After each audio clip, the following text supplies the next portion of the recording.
Shalini Spotlight. Today we have with us Mr. Kumar Mahesh, Managing Director of Delhi Khadi Village Industrial Board and an IAS officer. We'll be talking about prelims, mains, and exams till diversity. Hello, sir. Welcome to Shalini Spotlight. Today we'll be interviewing you on a few questions related to UPSC, or let's say questions or doubts which the UPSC aspirants might have. Starting with the first question, I would like to ask what inspired you to become an IAS officer and what were the challenges that you faced? Well, I must say the civil services is a great service. And the reason for joining the civil services is public service.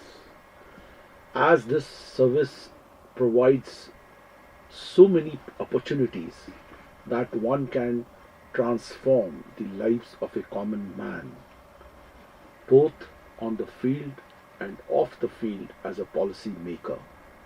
That is number one.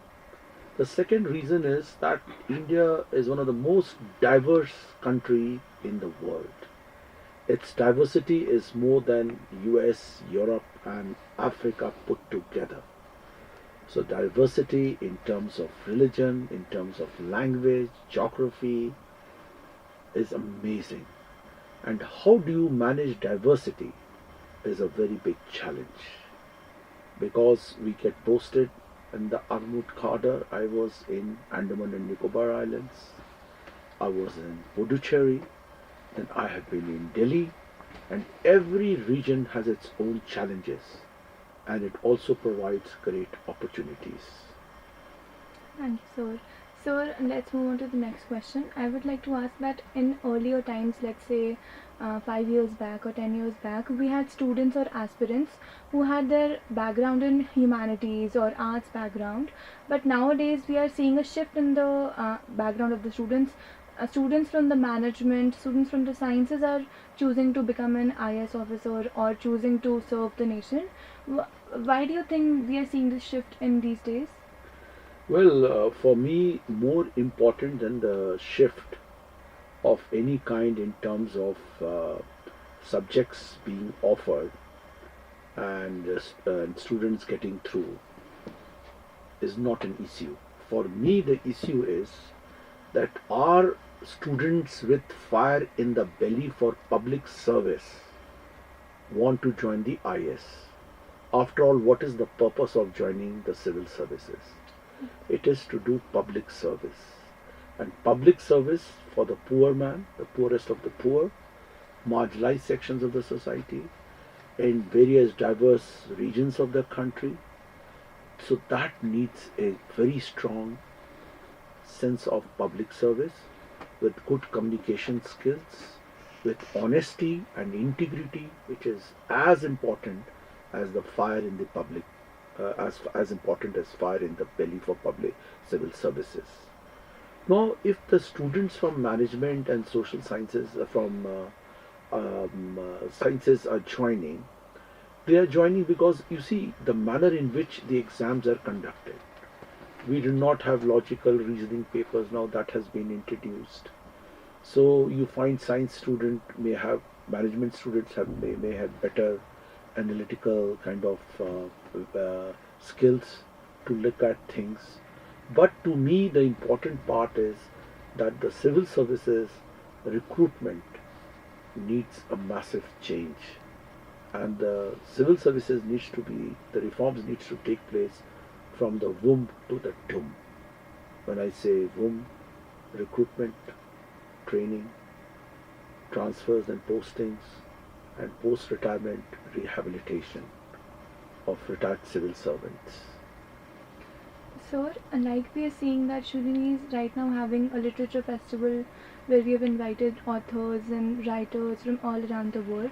What do you think, how important is literature while preparing for the exam, or how important is literature in everyday life? I think don't take literature as something which is to do with preparing for the exam. I think literature, when you study literature, it has its utility is very, very high. Why? Even if you study law, if you read literature, you read literature, then it gives you a lot of insights about the society, about the common man. It depends what literature are you reading. So literature also improves your language skills, your expressions, which are very, very critical and important. So study of literature helps everyone. It's not, that is why you find in the school you study literature. Yes. It's not that that is compulsory for all of us. So that's a very I think any student in a school is compulsorily made to read literature, Right. because it's so useful in every walk of life, whether you do engineering, medicine. Mm. How do I become a very human doctor? If I read literature, if I read non-fiction, fiction, stories, sorry, all the fiction stuff, it does make me sensible. It does make me sensitive to the needs of the people. So I'll be a good doctor. So it's all pervasive. Study of literature is all pervasive. So I've observed in today's generation, the students or the young people, they don't have a lot of good concentration span. I don't know for what reason, because of the disconnect from the culture or disconnect from the diversity or disconnect from the literature, let's say. What is your one advice that would help them to get their connect back or help them to have a better attention span? I must say this is a very, very important question, and this is to do with the future citizenship of the country, that how the young generation, what is happening to this young generation, that their their attention span is getting reduced. Nothing happens without a reason, and I think one is the mobile phones. Mobile phones. There's so much of kind of involvement with the mobiles. I can't tell you. Television, all the time all the time watching television. Now these two not only has an impact on your health, concentration span, but it also has its negativity in so many ways. You don't interact with people in life. Right. Your relationship matters. Do you get my point? It's Yes, just not sir. concentration. That impacts your studies. Your relationship gets impacted because you don't want to meet people. You are all the time engaged on mobile phone and television. Some countries have banned use of mobile phones in the school, So even like Australia. India tried banning No, mobile apps. though for the school children, Mm. you have to keep the mobiles away up to a particular age limit. It's very important. And there should be a fixed time for us also. We are grown up. Yes. Even I am losing my concentration span. Right. Right? Everything is done on the computer. Everything is done on the mobile. Yes, sir. And that leads, so everything I am checking, my messages. It's really a very big challenge. And without good concentration, how can you be imaginative? You cannot be imaginative. You Your- cannot have out of box thinking. Your creativity gets Your pinched. creativity gets absolutely very low. Mm. Your aspiration becomes low. Your manifestation becomes low. So, in no way I find this is helping.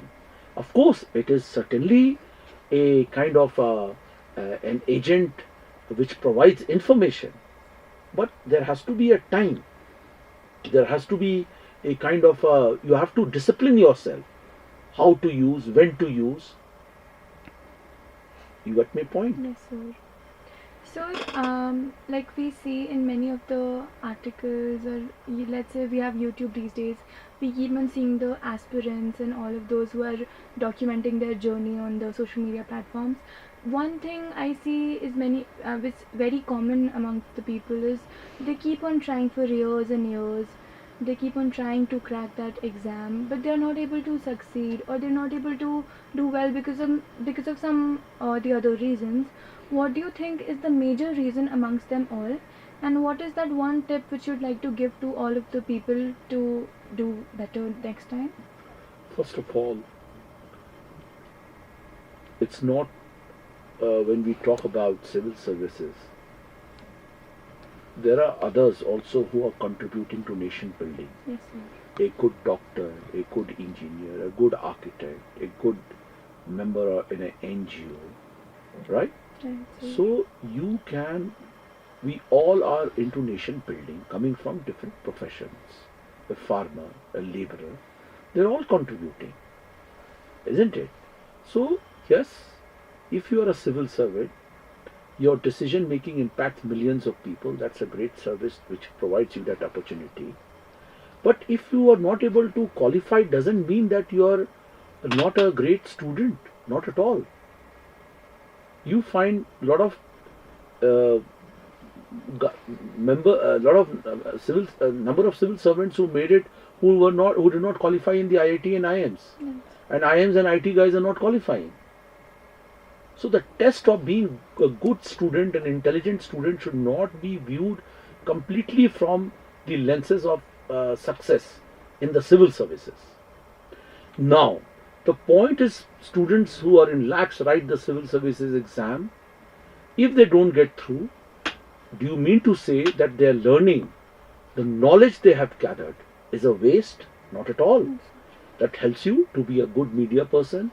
It can help you to be a good journalist, and you can also crack the other exams like the bank probationary exam, NABARD. There is RBI. There is other exams. If not all these, then you become a good entrepreneur.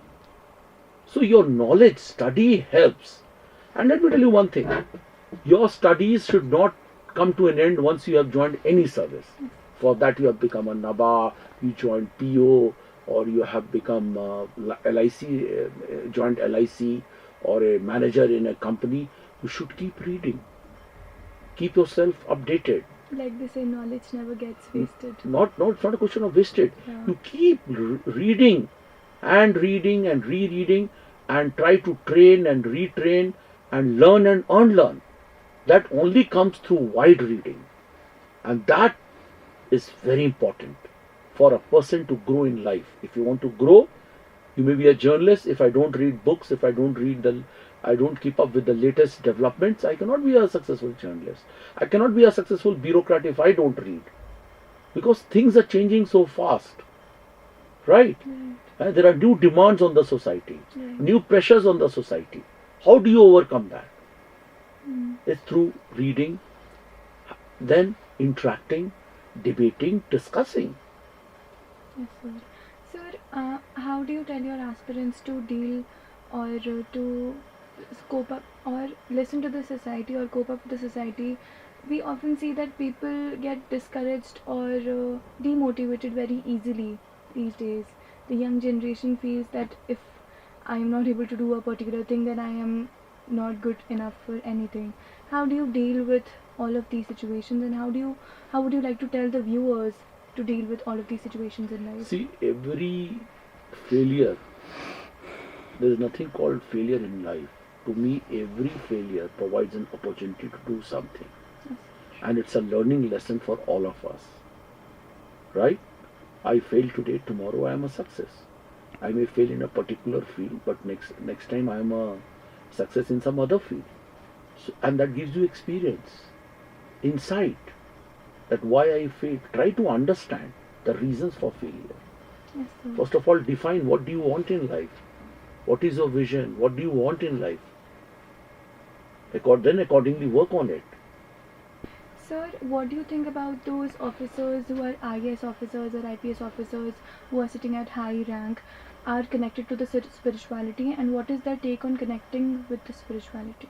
Oh, that's very important. You see, couple of things are very important, and we have overlooked them. Yes. One is the issue of ethics in these services, in your profession, teaching ethics in every profession, including the market economy. Very, very important. And the spiritual part. Spiritual part is as important as the ethical part. Right. Now, how do you define spirituality? That is the question. What is spirituality? But certainly, I think if a civil servant or a doctor or an engineer is spiritual, certainly he will be a better human being. So, and our government, our Modi government is working hard. See, we are trying to rediscover our civilization. We are trying to read more about our civilization and culture. Yes. Even in the culture field, we had got disconnected. We have to decolonize our minds. We have to decolonize our readings, our literature, our books. We are so much loaded with the colonial mindset. Yes, sir. We have to overcome that. But also we have to provide a substitute to that. You see, our democracy is rooted in our Indian civilization and culture. Right. It's very important. So I think our Honorable Prime Minister has the culture to the Honorable Prime Minister is very, very important, as important as other areas, and there's a lot of focus by the government on culture, civilization, which is the need of the hour. Yes, sir. Thank you so much, sir. I would like to ask last question, not the least one, obviously. I would like to say that we see many of the students or the aspirants in Shuli University as well. But sir, I would like to ask that one question which most of the people don't tell, or most of the people don't address that thing. What is that one thing which you would like to tell the students in order to crack that exam and succeed in their lives? Well, to the beautiful students of Shuluni, I would say become first good citizens. The secret I would like to know. The good citizens, and how can you become a good citizen? First, you do your duties. Don't think about your rights. If you do your duties, you will be protecting the rights of the others, and you will be also protecting the rights of your own self. So first, to me, citizenship is very, very important. Right. With the issues of ecology, with the issues of culture. And to the Shuluni students, I would say that I am happy to be here, that you are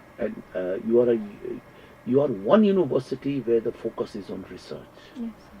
Become innovative, do out of box thinking, imagine. These are the things which is needed. The future will belong to those who do out of box thinking, who are imaginative, aspirational. These are some very, very important things which we must try to do. And this can be done through the classroom teaching. How can I be innovative? Just by opening a department of innovation, you don't become innovative. It's the pedagogy, that how I stimulate a student to think, Yes, sir. right in the class as well as in the exams. After the classes as well. Yeah, surely. Thank you so much, sir, for your time and for your words. It was truly grateful to get the insights. Thank you. Thank you. Well, that's all for today. Thank you so much for watching Shulini Spotlight. See you in the next episode of Shulini Spotlight. Bye bye.